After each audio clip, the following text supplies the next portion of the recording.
আল্লাহ পাক তোমার কুরবানিও কবুল করবেন।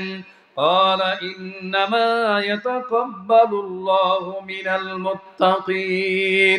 আল্লাহ তাআলা হলো মুত্তাকিদের কুরবানিকে আল্লাহ কবুল করে থাকেন।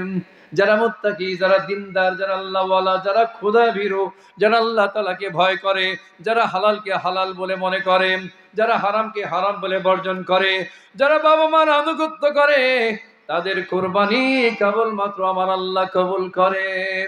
এর দ্বারা এটাও বোঝা গেল বাগডাঙ্গা এবং সারল, তালবাড়িয়া, কুমড়ি আশেপাশে যত গ্রাম আছে, কুরবানির মৌসুম যখন আসে, আপনি যদি চুরি ডাকাতি ছিনতাই করে যদি বড় একটা ষাড় গরু, বড় একটা এড়ে গরু যদি কুরবানি দেন, আর আপনার পাশেই হক ভাবে হালাল ভাবে জীবিকা নির্বাহ করে একেবারে ছোট্ট একটা বকরি যদি কুরবানি করে, আমার আল্লাহ ছোট্ট বকরিকে কুরবানি করবেন, কিন্তু আপনার ওই 5 লক্ষ টাকা দামের গরু আমার আল্লাহ কবুল করবেন না। বলুন তো ঠিক কি ঠিক না? আমি বলি না, আমার আল্লাহ বলেছেন ইন্নামা ইয়াতাকাব্বালুল্লাহু মিনাল মুত্তাকিন। আল্লাহ তাআলা মুত্তাকিদের কুরবানিকে আল্লাহ কবুল করেন।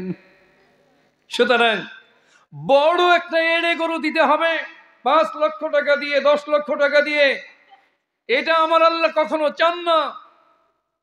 হ্যাঁ, সেই সম্পদ যদি হয় লিগ্যাল ওয়েতে, আপনার দাদা, পরদাদা, আপনার বাবা, আপনি জন্মসূত্রে অথবা লিগ্যাল ওয়েতে অর্থ উপার্জন করেছেন, মানুষের হক নষ্ট করেন নাই, চুরি ডাকাতি ছিনতাই চুল পরিমাণ ছোঁয়া নাই, সেখান থেকে আপনি দেন বড় গরু, আল্লাহ সেটাই কুরবানি করবেন।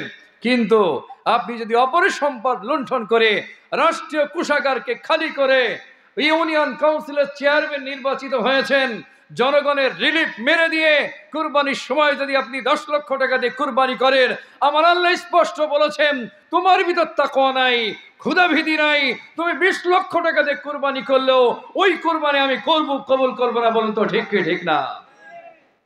আর আমরা যারা দিন আনি দিন খাই, অথবা কোন রকম টেনে টেনে কুরবানি ওয়াজিব, যাদের প্রতি ছোট্ট ছোট্ট এক ভাগও যদি দেই, 10,000 টাকা একটা ভাগ দিলাম, অথবা 5-6 হাজার টাকা দিয়ে বকরিও দিলাম, আমার আল্লাহ সেটাকে কবুল করবেন। এখন আসুন